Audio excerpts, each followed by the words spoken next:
Thank you all for coming. This is, we have a couple of big events every year. This is one of them, the Vernberg Lecture.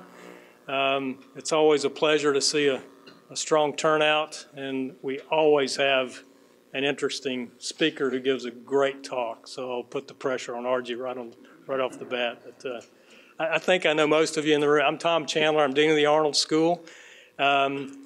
We started the Vernberg Lecture 16 years ago. And Winona was our founding dean. Some of us remember Winona. Every year it gets to be fewer that remember Winona. But Winona hired me many years ago, and she started the school in '75 with only 6 faculty, a budget of about $50,000, and 12 graduate students. So we've come that far in 43 years now. So today we've got 155 faculty. We should well surpass 30 million in grant receipts this year, which should be a great big new record. We're already at 22 million, and we've still got quite a ways to go. And I don't know what our pub count will be this year. We were 550 last year, I think. So I'm really proud of the faculty, even more proud of our students, and I'm proud of this lecture and the legacy that it represents. So Winona would be proud. Without further ado, I'd like to introduce Julius Friedrichsen. He's our Smart State Chair in the South Carolina Smart State Smart Brain Center for Smart People. I don't know how he fits it all on his business card, but Julius, if you'd come up and introduce our speaker. And thank you again, everyone, for coming.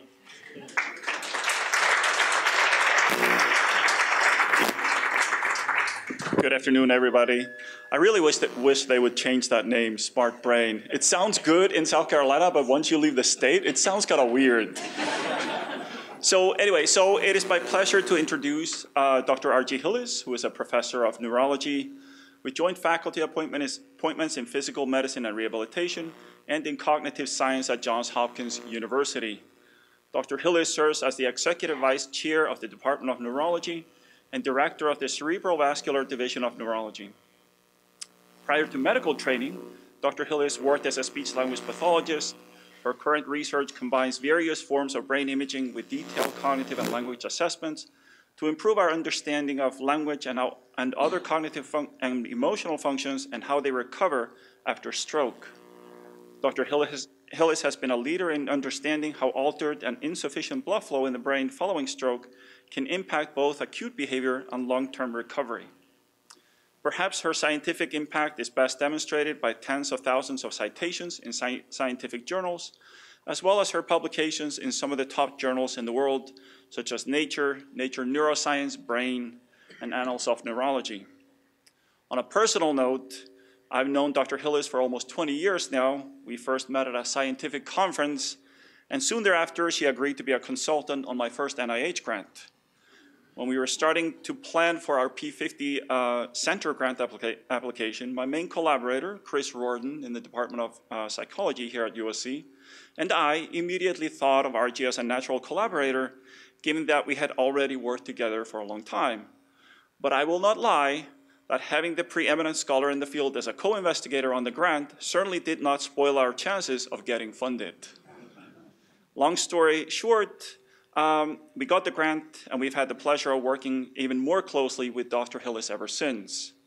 The title of Dr. Hillis' talk is Mechanisms of Stroke Recovery, Evidence from Functional and Dysfunctional Imaging. Please help me welcome Dr. Hillis.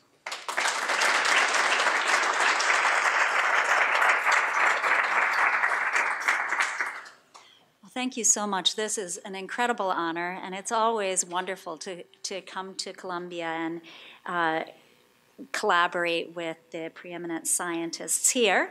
And I have enjoyed every minute of working with the C-STAR group, and a lot of what I'll talk to you about today will be from that collaboration.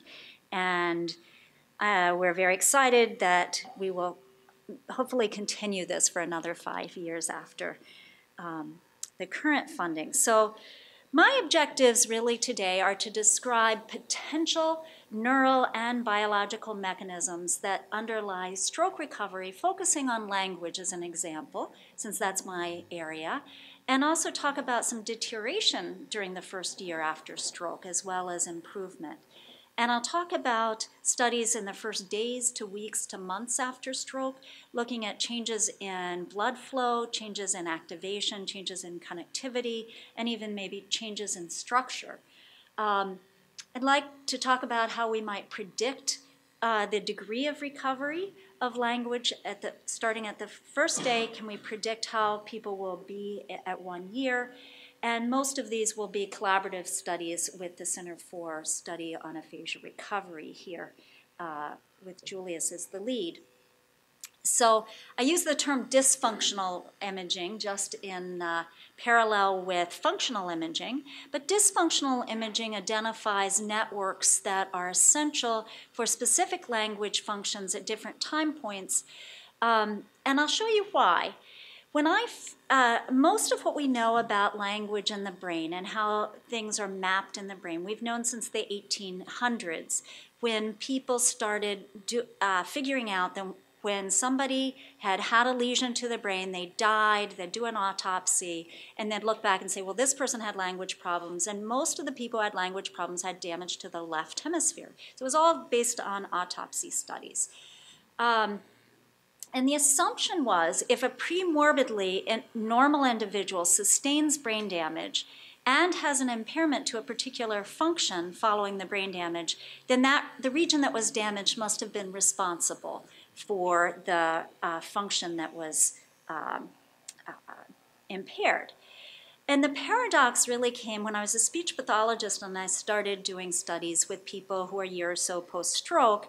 And I found really it didn't always seem to work very well in predicting, this lesion should cause these deficits. Because this patient, for example, was 3 years post-onset, and really at 3 years after his stroke had no deficits in speech production, comprehension, writing, nouns, comprehension. Whereas this patient, who was 3 years post-stroke, has a lesion that can kind of fit inside this lesion. So on all my images, the left side of the brain is on the right side of the picture. This is the radiologic convention. So this is in the left hemisphere, in the temporal region, but this is damaged in this person too, and they don't have any deficits. So whereas the person on the bottom still has very severe deficits in naming, sentence production, and comprehension and writing.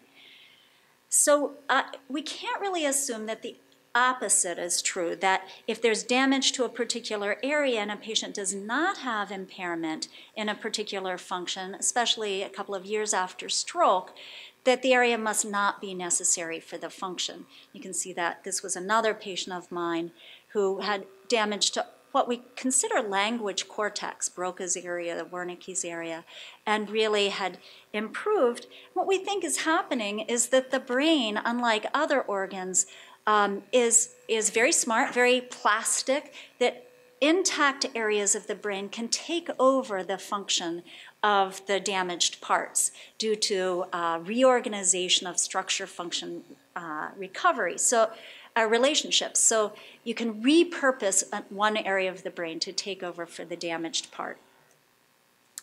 But even greater paradox was when I was a resident, we started seeing patients acutely after stroke, would see them within hours after onset, and we had a very sensitive type of MR imaging called diffusion-weighted imaging.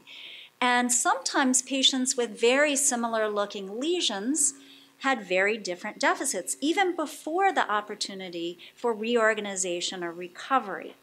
So this person has no aphasia, no language deficits, so aphasia just means language problems after stroke, whereas this person has a marked aphasia. And I'm going to get back to these patients in a minute. So in 1998, when I was finishing my residency, we also, after diffusion-weighted imaging, which is very sensitive to stroke within minutes of injury, people develop perfusion-weighted imaging. And this shows areas of low blood flow. So around acute stroke, there's an area of poor blood flow that's getting enough blood to survive, at least for a while, but not enough to function. And this is really the target, sometimes called the ischemic penumbra.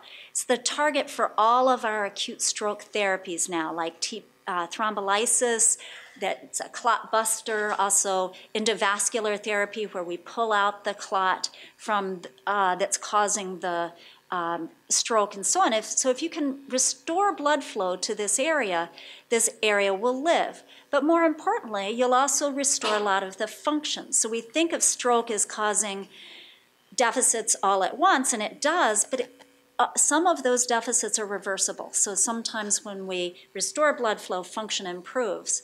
So then it struck me that the area responsible for the deficits in acute stroke are not just the stroke itself, but also the area of poor blood flow around the stroke. So my eureka moment came when I saw patients like this. It's a resident who have a tiny little stroke, but very severe deficits.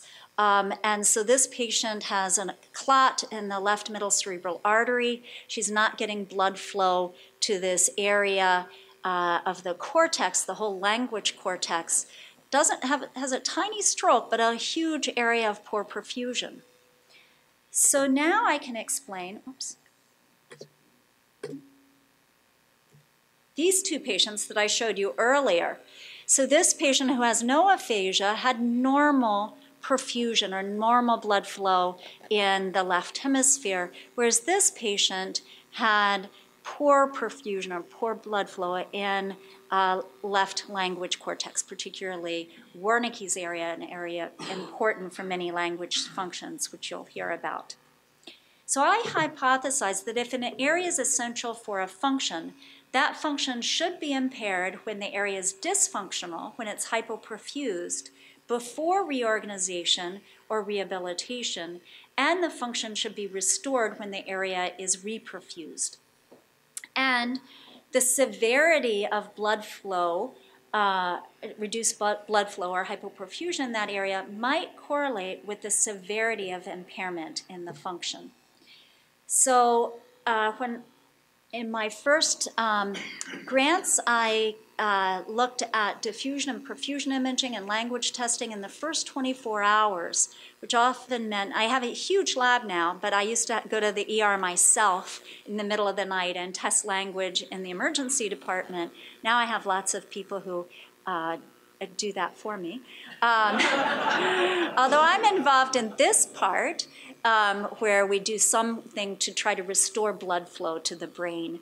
And then we repeated imaging at, after reperfusion therapy or at 24 hours if they didn't have any kind of reperfusion. So I first tested that sort of a proof of principle to evaluate the approach. And I said, you know, since the 1880s, we've believed that posterior superior temporal gyrus is essential for word comprehension. So Carl Wernicke said, you know, most people who have autopsy have damage to the posterior superior temporal gyrus had word comprehension deficits before they died. This is recently challenged by Marcel Mesulin, but I'll show you more evidence for this. But I thought, well, if word comprehension should be impaired when the area is dysfunctional, if it's infarcted or it has low blood flow, before reorganization or recovery. So up until that time, not too many people studied acute patients because they were changing a lot, and it was hard to find a stable time. Well, I decided that's the best time to treat them, to evaluate them in some ways, because I thought that change might reflect the changes in blood flow that were happening after stroke. So one of my first research assistants, who's now an associate professor, developed this test of word comprehension where you just show a picture and ask, is this a cow? Later, they'll see the same picture and they'll ask, is this a giraffe? And they have to get it right on both times. So what this very first study, proof of principle study, did find that poor perfusion of the left posterior superior temporal gyrus was strongly associated with impaired word comprehension on this word picture verification task. So almost everybody who had word comprehension deficits had poor perfusion of this area, and almost everybody who had normal perfusion of this area had normal word comprehension. Now, since then, we've, because working with Chris Wordit and others, we have developed sort of more sophisticated analysis. So this is a fellow who was working with me, Hena Shahid, who looked at the voxels where the percent damage, or the areas where percent damage to that area was strongly associated with the percent of errors on word comprehension, using basically the same test. So the areas in red, the voxels are sort of the small areas that where word comprehension was associated with ischemia in that territory was in the left posterior superior temporal gyrus. And on this picture, actually, the left is on the left. I just realized, didn't flip it this time. But areas in green are areas where these are all stroke patients. So if you have stroke in other areas like the parietal lobe or occipital lobe, you're unlikely or much less likely to have deficits in word comprehension. We also showed in that we sort of showed the importance of looking at perfusion deficits by looking at patients who had, looking at just the diffusion, just the stroke itself, versus looking at the whole area of dysfunction and seeing which area was more related to word comprehension deficits. And in fact, we found, using just the infarct, there were no regions where we could account for the word comprehension deficit. But if we looked at the combination of abnormality on both, we found that the most important area was left posterior superior temporal gyrus. I also was interested in the importance of looking at the very acute in the first day versus at 3 to 5 days when they may have already started to show recovery. And what we found was, again, areas of posterior superior temporal gyrus, if you looked at day 1, were most strongly associated with word comprehension deficits. But at day 3 to 5, you get much wider spread areas are associated with the deficit.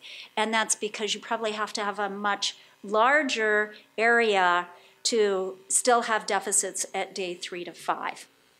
So these things are important. It matters when you test a patient, and it matters if you're looking at the whole area of dysfunction.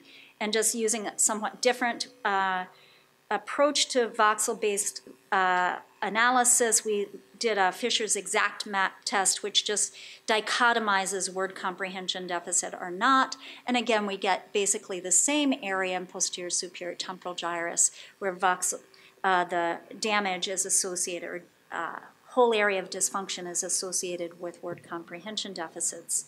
So we find a reliable association between acute dysfunction and impairment in word comprehension, and the ischemia in superior temporal gyrus. If you look at the whole area of dysfunction before reorganization or recovery, and using a variety of methods, we basically confirmed what Karl Wernicke found in the 1800s. But what we wanted to show that was different is that if you restore blood flow to that area, that you should find recovery of word comprehension deficits. So in 90 patients with acute left hemisphere stroke, we tested them very early, and we looked at areas. We sometimes divide the brain. There are many different ways of dividing the brain, and one of them is by Brodmann's areas. And Brodmann's area 22 corresponds to posterior superior temporal gyrus. And the Brodmann's areas are distinguished by the most likely sort of cell type they have in that area.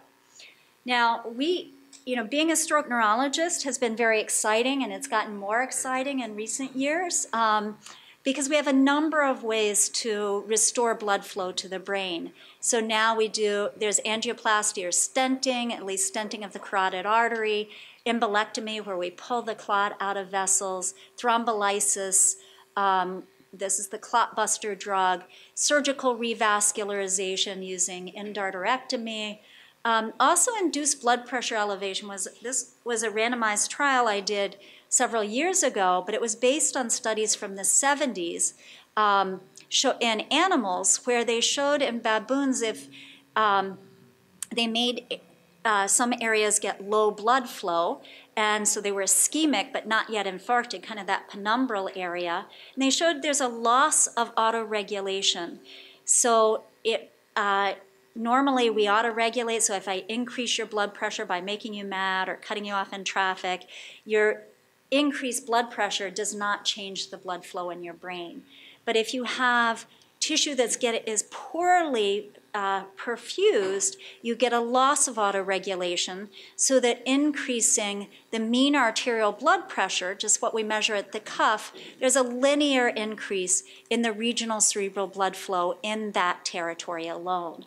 So we thought, at least temporarily, very acutely after stroke, to kind of protect that penumbra area, we might increase systemic blood pressure for a short time, and found that it helped. So we looked at areas where improvement in blood flow was associated with improvement in word comprehension. And we found really only area 22, or posterior superior temporal gyrus, was the area where if we improved blood flow, there was a statistically significant relationship between that improvement and recovery of word comprehension in the first few days of stroke. And this was the strongest results I have ever gotten. And I'll never do this again, but everybody who showed restored blood flow to that area, if it wasn't already infarcted, we excluded people who had already infarcted, had unreversible damage to posterior superior temporal gyrus. Everybody who restored blood flow showed recovery of word comprehension, and those who did not. So it's not that it recovers on its own in the first 5 days. It's usually because there's change in blood flow. So here's just a couple of examples. This is on the word picture verification task, where the person is at chance in accuracy at day 1. They have very poor perfusion of the left superior temporal gyrus, and we restored blood flow, and he showed recovery. So then we hypothesized that severity of word comprehension deficits really depends on the severity of dysfunction in that area.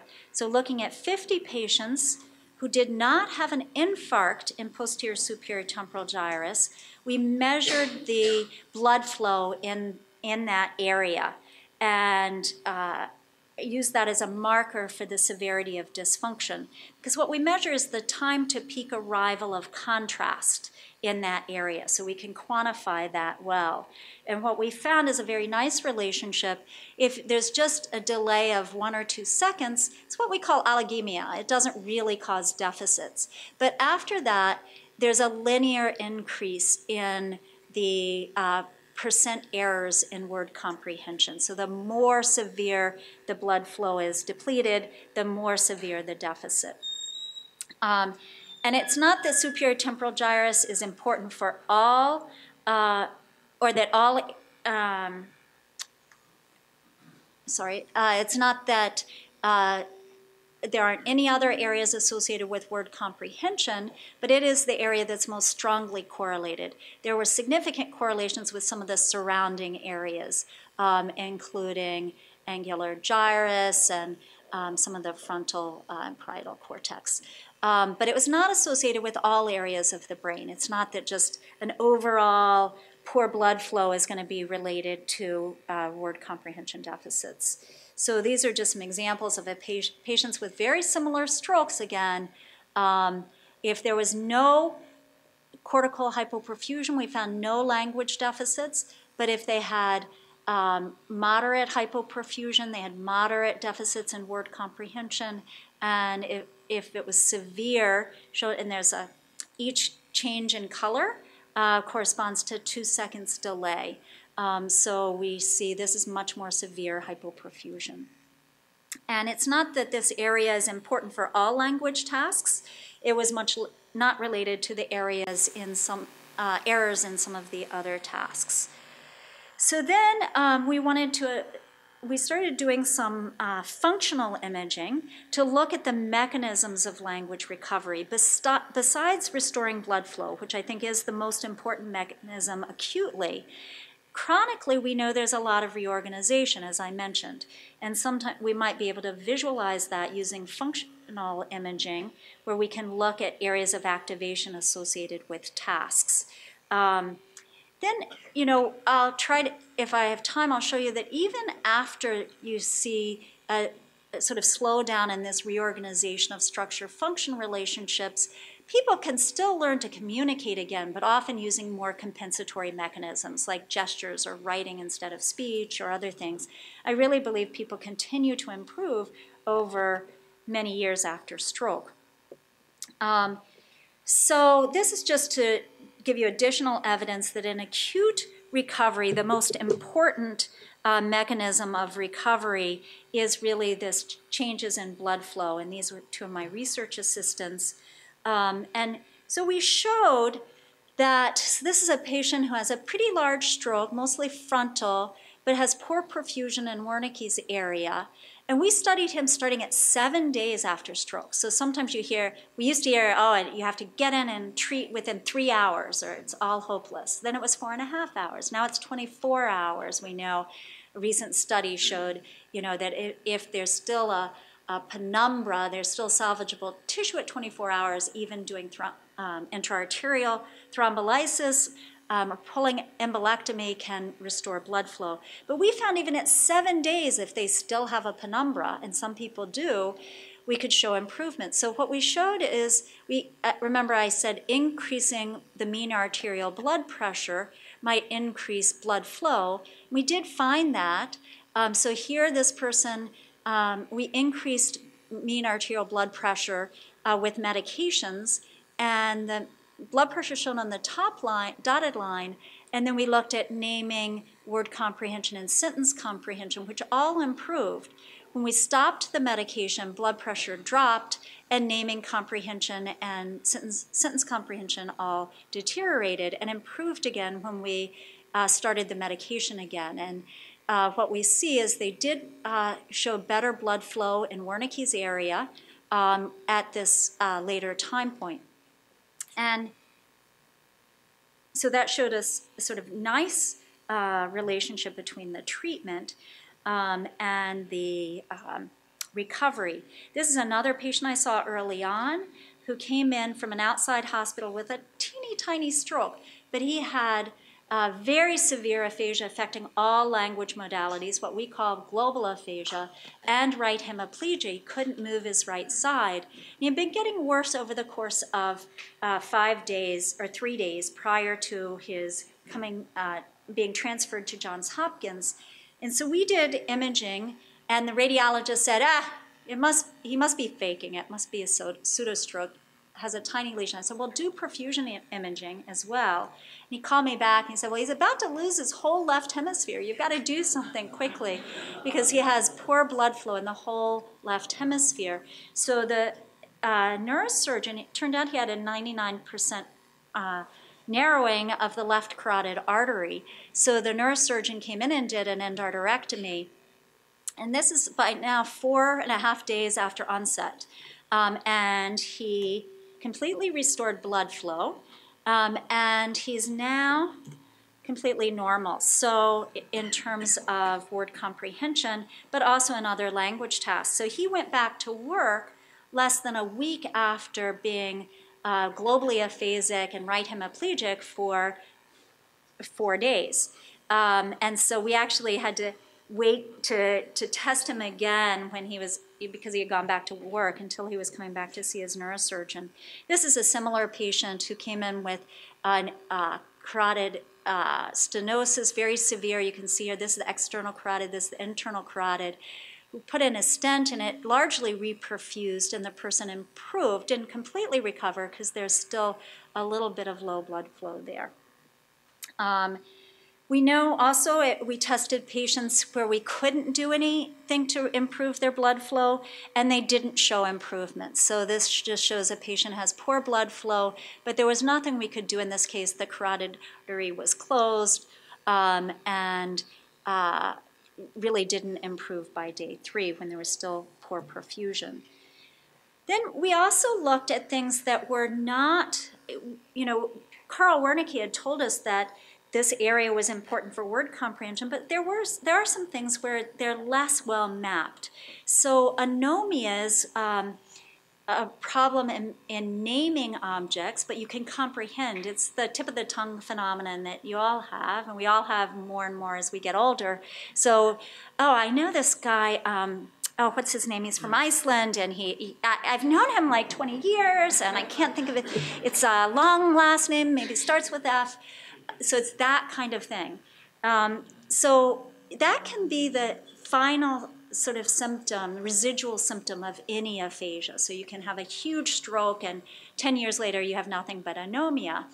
But we wanted to know what acute lesions were associated with anomia. And what we found was that lesions like this, very tiny area of hypoperfusion and infarct in Brodmann's area 37, which is posterior and inferior to Wernicke's area, were associated with anomia.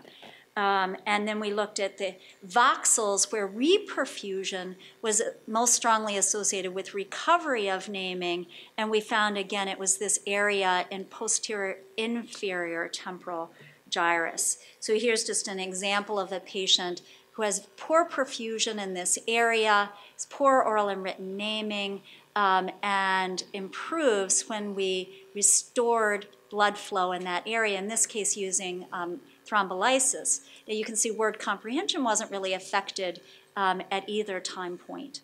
And this is another patient who had very severe anomia, couldn't name out loud or write words, had very severe hypoperfusion in this area. We raised her blood pressure just from 80 mean arterial pressure to 101, which is a normal blood pressure. And we just did this by using IV fluids. And she showed reperfusion and recovery of anomia. And this is just another patient who had poor perfusion in this area after cardiac bypass surgery. So they were trying to keep his blood pressure low. We increased it again just to normal. And he had with IV fluids, and he improved quite a bit in naming. When we stopped IV fluids, he deteriorated and improved again when we resumed IV fluids, and you can see he reperfused nicely. And I'm going to skip that because it's basically the same thing. So sometimes this perfusion can last a really long time. This is a woman who had her vascular surgeon called me because she was having naming problems, and she had had an endarterectomy in the past. So he said, maybe can you see her in the next couple of weeks in clinic? And I talked to her, and she was very anomic over the phone and struggling for words. And I said, come to the hospital immediately. Let's see if there's anything we can do. And we were ready to do an MRI when she got there, and she had poor perfusion in this whole area and still hadn't infarcted, even though for weeks she had been anomic. So she had been sort of having this hypoperfusion for a week from a sort of reocclusion of her internal carotid artery. And her symptoms completely resolved when a stent was placed in her internal carotid artery, and followed her for years. She never had anomia again. So subacute recovery is usually due to changes in structure-function relationships. This is where another area takes over the functions of the damaged area, and we know, it's really networks of areas that are involved, not a single area that's involved in a task, but there's sort of shifting of this network, and we might be able to see this with longitudinal functional imaging. So a previous study showed of longitudinal PET imaging, which is another type of imaging that shows areas of activation with tasks, showed very little activation in the acute stage of stroke, and then an increase in right hemisphere activation in the subacute stage, and then activation sort of shifted back to the left hemisphere, particularly in people who recovered. And this was an average performance. With PET, you have to average. So there were people with lesions in different areas of the left hemisphere, and they used a task of sentence comprehension. But we've shown very different patterns in individuals. With fMRI, you can sometimes look at the individual patterns of activation, and it really sometimes depends on the size and the site of the stroke. The language task, we found different patterns of recovery for writing versus naming versus comprehension versus reading. And there's also likely to be some individual factors that we haven't yet understood. And I think, Julius and Chris and others and this is really where we want to go to try to figure out, what are the individual factors that might predict how well you recover and what parts of the brain you do. And it might have to do with, and I'll show you some evidence, sort of the health of the rest of the brain. So these are two patients who had thalamic strokes in the acute stage. One of them, so this is a control task where we have people name pictures in the scanner. So it's a very bilateral task with more activation on the left than the right, but they see a picture, so we often see activation in occipital lobes. They say it, so they use the sort of left hemisphere areas, but they also hear what they're saying, so you get bilateral auditory cortex activation. And then we had one patient with a thalamic stroke who showed activation that was really pretty similar to what we sometimes see in normals, but they were very anomic. They showed excellent recovery, and there's not really much change in the areas of activation at 6 months, but here they're naming completely normally. This person, however, has very abnormal activation, mostly in the frontal cortex in attempts to name. And he showed moderate recovery, some improvement, certainly shows sort of a normalization of the pattern, but not quite as much robust activation on the left, particularly, as the controls or the person who made excellent recovery. These are two women who had very similar infarcts in Broca's area, in posterior inferior frontal cortex. They didn't have much difference in perfusion.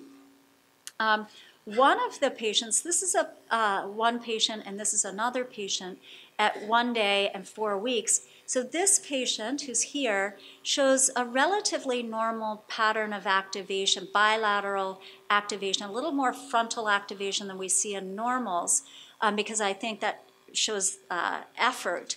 But she showed excellent recovery, not a lot of change from 1 to 4 weeks, whereas this patient with a very similar looking infarct shows almost no activation except in the occipital cortex at the acute stage, and at 4 weeks actually more right hemisphere activation than left hemisphere activation.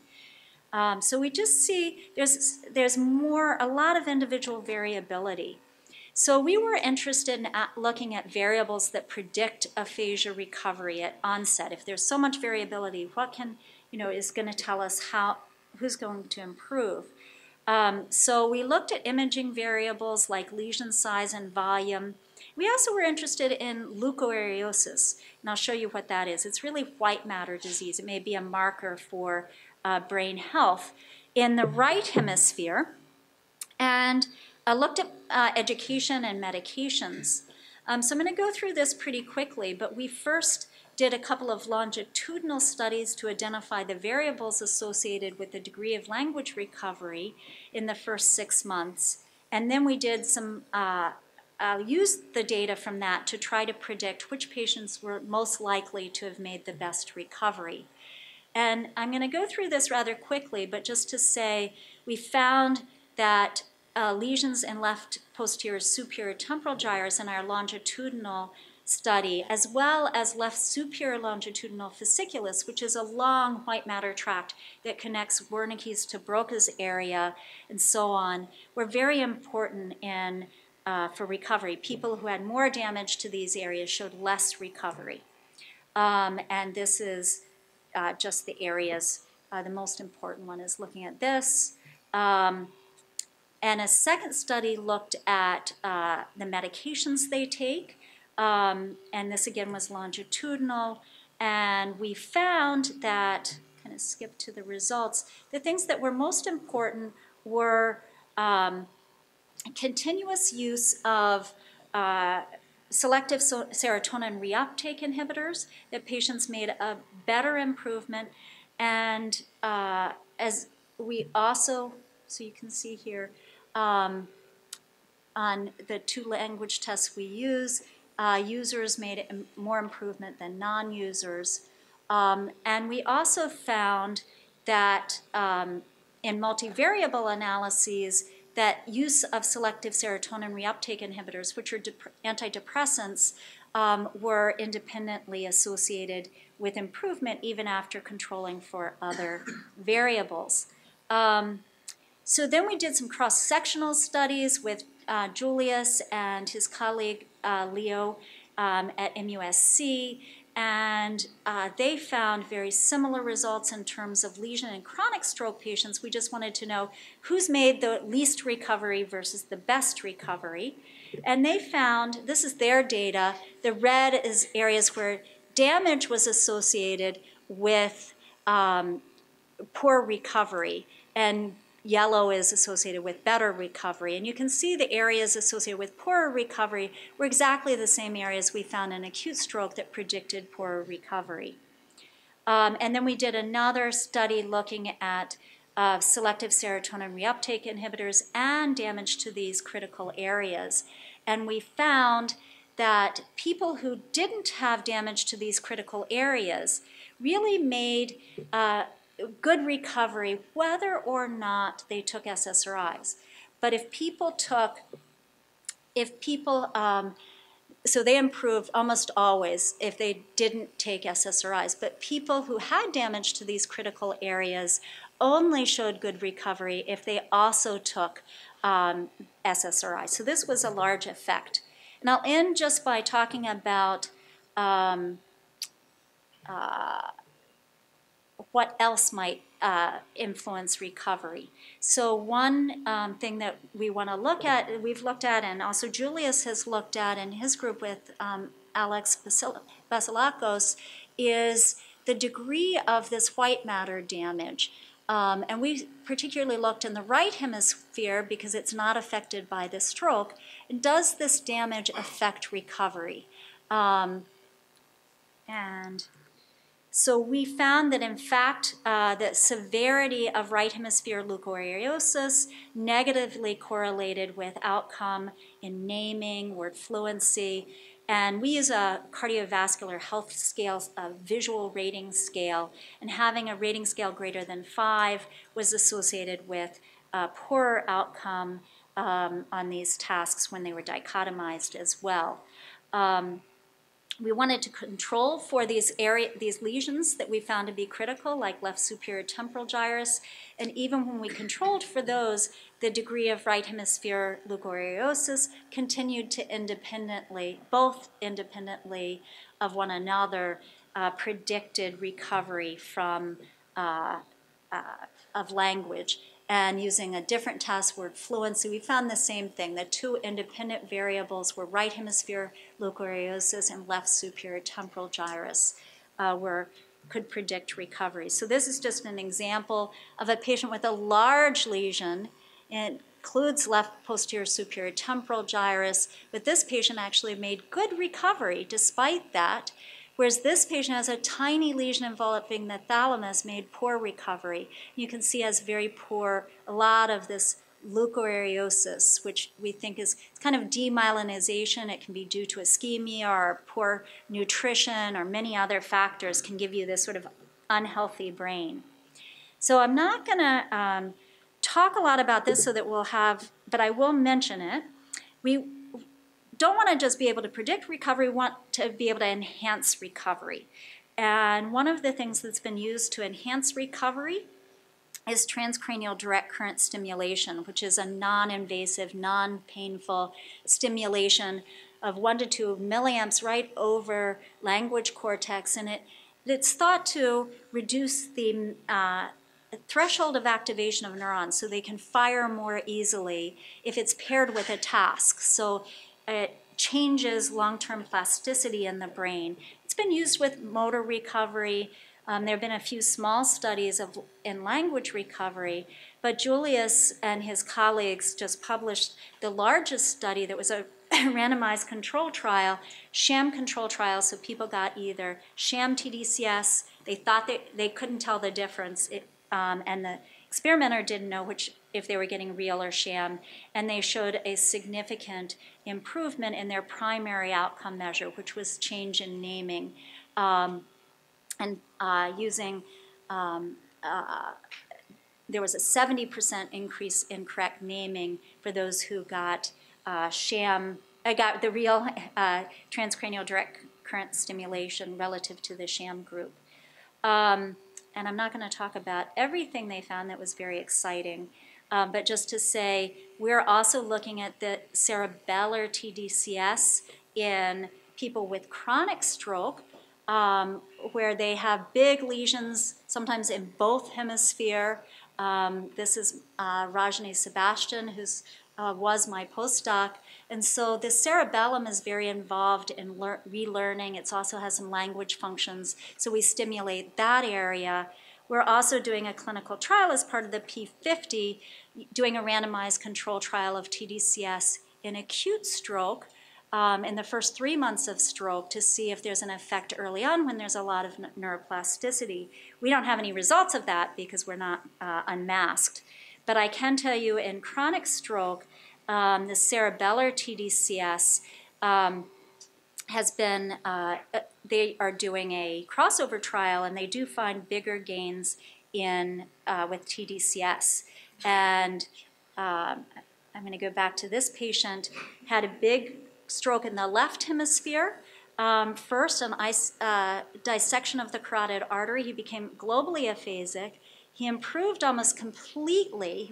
He was an architect, recovered, and then he had a dissection of the other carotid artery 3 years later. And then he never did recover speech. He's completely mute. He has anarthria.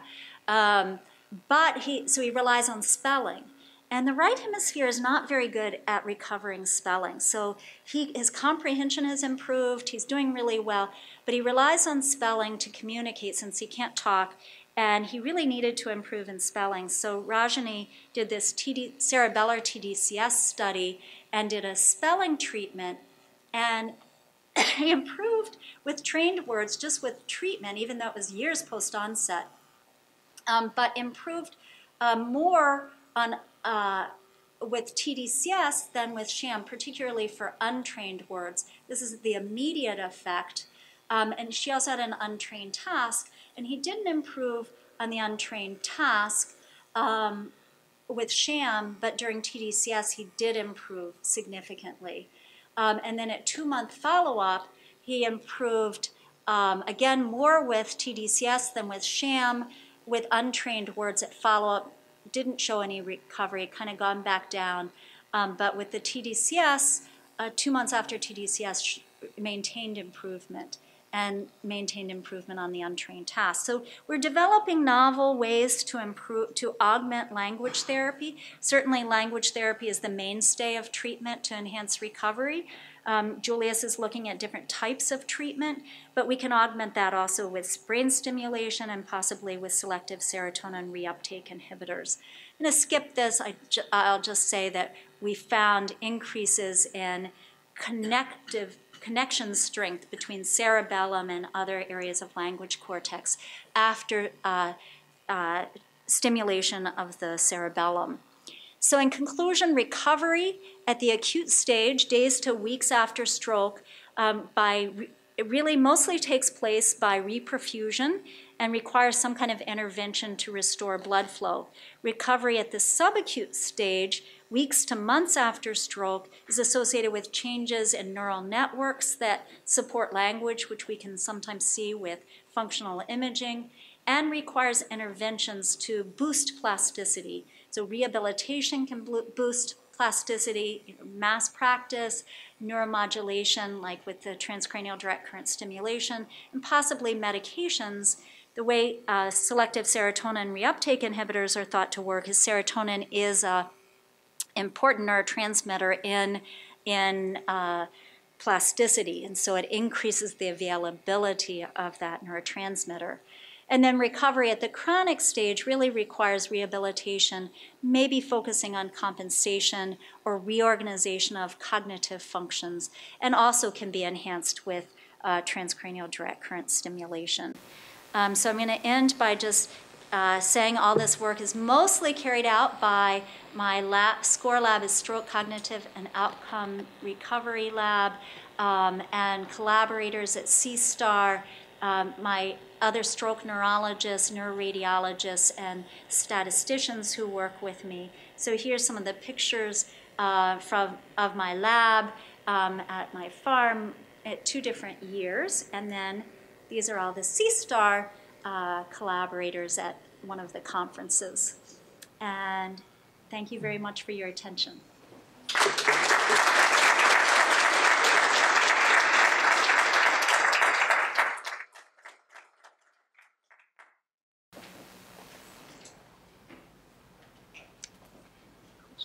Questions?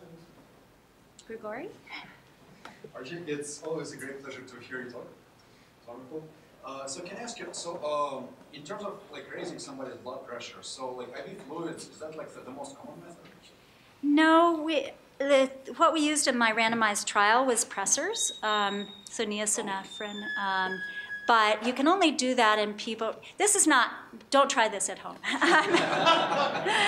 We only do it in the neurocritical care setting, and it's only for a very select group of people, usually with large vessel stenosis who have poor perfusion beyond the infarct, and they can't have cardiac problems because you can't use pressors in those patients. You worry about congestive heart failure, cardiac ischemia. We just had a patient this past week. I was on stroke service, and we've had a few of these patients, and it's just heartbreaking. So she did have cardiac problems. She had a huge area of severe hypoperfusion. She had had a carotid endarterectomy. It occluded. She had a repeat carotid endarterectomy. It occluded. She got a stent placed in the left carotid, and it occluded. And so she also had bad vessels in her heart, which is not uncommon. So we tried to increase her blood pressure a little, and it improved if we got a little above normal, but then she started to get cardiac ischemia. So she had troponin leaks. So then we had to go back. She became aphasic again. Even putting her, and this was quite remarkable on rounds, I was having her try to read sentences, and she couldn't read them at all. She was really struggling. So I just put the head of her bed down, and she read them perfectly. So then we tried putting her in Trendelenburg, but you can't keep people with their head below their feet very long. So we actually ended up, she had stenosis of the carotid artery on the right that was just like 70% and never had a stroke or symptoms on the right. So we wouldn't normally do endarterectomy on that side. And the surgeons wouldn't do it because she was so, they thought she was way too high risk. But we did put a stent in the right side to try to improve blood flow to the left. So it helped some. But we have a lot of these people where if you increase their blood pressure a little, they get better neurologically, but their heart has problems. So you go back and forth and try to find a balance. But usually, also, when we do increase blood pressure, we don't keep it high for more than a month. Usually by a month, people they develop collateral blood flow from the meninges and so on. Ischemic tissue releases angiogenesis factors, so you grow in new vessels from the meninges. So they don't need to keep it high. We slowly wean them off. Usually we use Florinef and Midodrine to keep it high for a little bit, for a month. But they're out of the ICU by that time at least. I know that most of this data is based on ischemic strokes. What about neurologic strokes? Do you guys find there's similar data? So it's much more complicated at the acute phase because a lot of the recovery is reabsorption of the blood, but then it leaves some damage. It's not great to have blood in the brain. So it's not something I've studied. The only way we're really studying it, and it's also, I think in some ways, maybe even less predictable because it depends, you know, if you have blood in the ventricles, you get hydrocephalus. If you don't, you might do extraordinarily well when the blood's reabsorbed. But we're doing it in treatment, so we're doing TDCS in chronic hemorrhage where there's no longer hemorrhage if they haven't had seizures. So Rajani, I know, is doing TDCS. I don't think you all included hemorrhage in your study, though, did you? A couple? Okay. Yeah, so we can treat it. We just have less information about recovery. Hi, Argye. Another wonderful talk, thank you. One of the predictors of recovery that you had on one of your slides was education. And I was wondering if you could say a little bit more about potential correlation between education and brain health, and also whether there might be an issue with education. If people are higher educated, they may be better at doing tasks as well. And a lot of the outcome measures, of course, are lab tests. Right. So usually we just look at change to sort of get away from, so like we know education certainly affects things like Boston naming test performance. We did find in early studies, mostly epidemiologically, and studies are all over the place with this. Some find an effect of education and some don't. And I think we actually are no longer seeing it nearly as much. We used to see it when there was a lot of variability in education in Baltimore, that lots of people didn't get more than 6 or 8 years of education. We rarely see that anymore, which is, thank goodness. Everybody's now getting only 6 Yes, so if you get, most people have high school education now, and we haven't found, we're no longer seeing much of an effect, so maybe you need at least kind of a high school education. But when we did see it before, I do think was a marker of a lot of things, sort of resources, not using drugs. I think it is a brain health thing that, you know, if you have low education, you eat less nutritious foods, you are much less likely to, well, you're more likely to use drugs and alcohol and things like that. So I think it's a very mixed marker. We have looked at socioeconomic status too, and it's not independent of education. So either one or the other can affect recovery. So it's something, hopefully it's being washed out as people are better educated.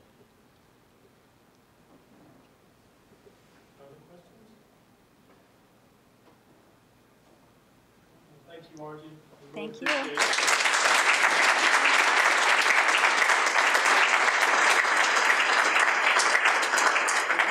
Questions in the back. I'm sure Argye would be delighted to meet those of you who have further interest. Also wanted to remind you, or if you haven't heard, our very fine communication sciences and disorders department is moving into new digs, and hopefully in May. Is that right? 4 months. 4 months, 2 days and 3 minutes. And the newly renovated close-fit building, which is our former business school in the heart of campus. And we'll be having a big party in June that will help Ken plan. We'll have a blowout, and you're all invited. And Argye, maybe you can come back and be with us. Also, we have one of our newest American citizens in the audience today.